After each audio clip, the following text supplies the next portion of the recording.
আমার খবর। দুবরাজপুর পৌরসভার 12 নম্বর ওয়ার্ডের রেওয়ানিপাড়ায় ধারালো অস্ত্রের হামলায় জখম হলেন দুই যুবক। আহতদের নাম মুকেশ রেওয়ানি ও আকাশ সাহানি। গুরুতর আহত অবস্থায় প্রথমেই তাদের দুবরাজপুর গ্রামীণ হাসপাতালে নিয়ে যাওয়া হয়। পরে অবস্থার অবনতি হলে সিউড়ি সুপার স্পেশালিটি হাসপাতালে স্থানান্তরিত করা হয়।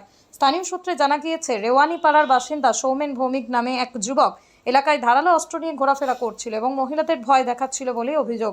বিষয়টি জানাজানি হতেই পাড়ার কয়েকজন যুবক তার কাছ থেকে অস্ত্রটি কেড়ে নেওয়ার চেষ্টা করেন।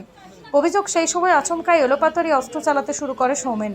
এই হামলায় মুকেশ রেওয়ানি ও আকাশ সাহানির পেটে, পিঠে, হাতে গুরুতর জখম হয়।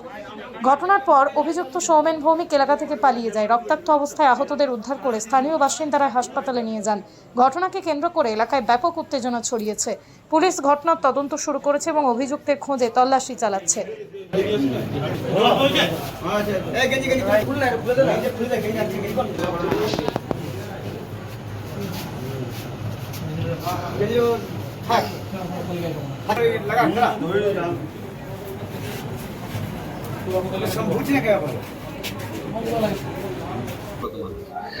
আমরা ঝামেলা ছাড়াই দিলাম, অন্ধকারে আমরা ছাড়াইছিলাম ঝামেলা। মেয়ে ছেলে গায়ে হাত দিয়েছি, আমরা ছড়ালাম। হাতে ওর কাঁচি না কি ছিল আমরা কেউ বুঝতে পারিনি। এবার নিয়ে ছাড়ালাম, নিয়ে পরে আজুর চালাইছিল অন্ধকারে, অন্ধকারে চালাইছিল। চালাই পেটে লেগেছে, হাতে লেগেছে, এখানে লেগেছে, পিঠে লেগেছিল। হাতে একটা কাঁচি ভাত কিছু।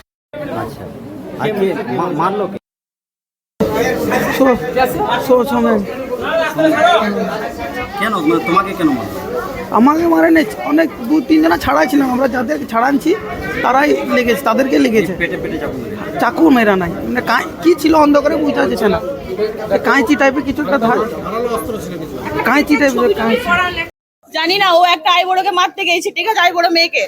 দিয়ে তারপর ভাই ওই সৌমেন মারতে গেছে। দিয়ে তারপর ভাই ওর দেখতে না পেরে ও কিন্তু বাচ্চাতে গেছে, ওর উপর অ্যাটাক করেছে। মেয়েটাকে চুলের মুড়ি ধরে মারধর করেছে, মেয়েটাকে চুলের মুড়ি ধরে মারধর করেছে। নিয়ে পাদিকে ও সাহায্য করতে গেছে, হেল্প করতে গেছে। ও নিয়ে বাস ওকে সামনে পেয়েছে, ওকে চাকুটা পড়ে দিচ্ছে। আর ও প্রতিদিন পার ডে ও চাকু ছুরি নিয়ে ঘুরে, পার ডে প্রতিদিন। না, ও পাড়ার লোকে কিছু বলেই না। বাদ, এটা তো থাকতো না তো সবাই সাপোর্ট করতো, এখানে ওকে ধরে রাখতে পারতো। তো এটা আমি বাড়িতে ছিলাম, আমাকে বলছে মেরেছে আপনার ছেলেকে। কে মেরেছে? সমান মেরেছে। মারামারি লেগেছে, ছেলের সঙ্গে মেয়েকে মারতে গেছে, ও ছাড়াতে গেছে যে মেয়ে ছেলেকে কেন মারবে, কেন মেয়ে ছেলে গায়ে হাত দেবে, আমার ছেলেটা বলেছে। তখন ওই ছুরি নিয়ে মেরেছে। ও তো সবসময় মেয়ে ছেলে সবসময় অ্যাটাক করে, সবসময় মেয়ে ছেলের সময় লাগে। কি বাড়ির কোনো মেয়ে ছেলেকে মারছিল না বাইরে? বাইরে ছিল। তারপরে দেখে ছেলেকে গেল যে কেন মারবে। এবারে ছেলেকে যদি মেয়েকে ছেলে মারে তো থাকতে পারবে কেউ? বলুন, থাকতে পারবে না। এবারে ছাড়াতে গেছে, মেরেছে। হ্যাঁ, ও তখন ছুরি পরে দিচ্ছে, বলছে অন্ধকার ছিল তখন ছুরি। ও তো প্রতি সময় ছুরি নিয়ে ঘুরে, মেয়ে ছেলের পেছনে লাগে, টুন কাটাকাটি করে। তো আপনারা বলছেন ছুরি নিয়ে ঘুরে, আপনারা কি কোনোদিন থানায় কাউকে জানাননি? আমরা জানাই না, আমরা বলি না। এবারে যাদের সঙ্গে যায় তারা বলে না, আমাদের সঙ্গে এবারে হচ্ছে তো আমরা এবারে জানাচ্ছি, এবারে বলেছি আপনাদেরকে। আজকে মেরেছে আমাদের ছেলেটা বলে জানা হচ্ছে, তো সবাই যে দেখেছে কেউ বলে নাই কো। বাসন্তী দেবী গাঙ্গুলি ফাউন্ডেশন দ্বারা পরিচালিত উর্মিলা বৃদ্ধাবাস সেবা করাটাই মূল উদ্দেশ্য আমাদের। তাই বয়স্ক মানুষদের পরম যত্নে আগলে রাখছি আমরা। রয়েছে অন্ন, বস্ত্র এবং সুচিকিৎসার ব্যবস্থা।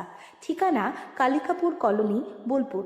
বিস্তারিত জানতে 7063472820 এই নম্বরে যোগাযোগ করুন। দেখতে চোখ রাখুন আমাদের ফেসবুক ও ইউটিউব চ্যানেলে।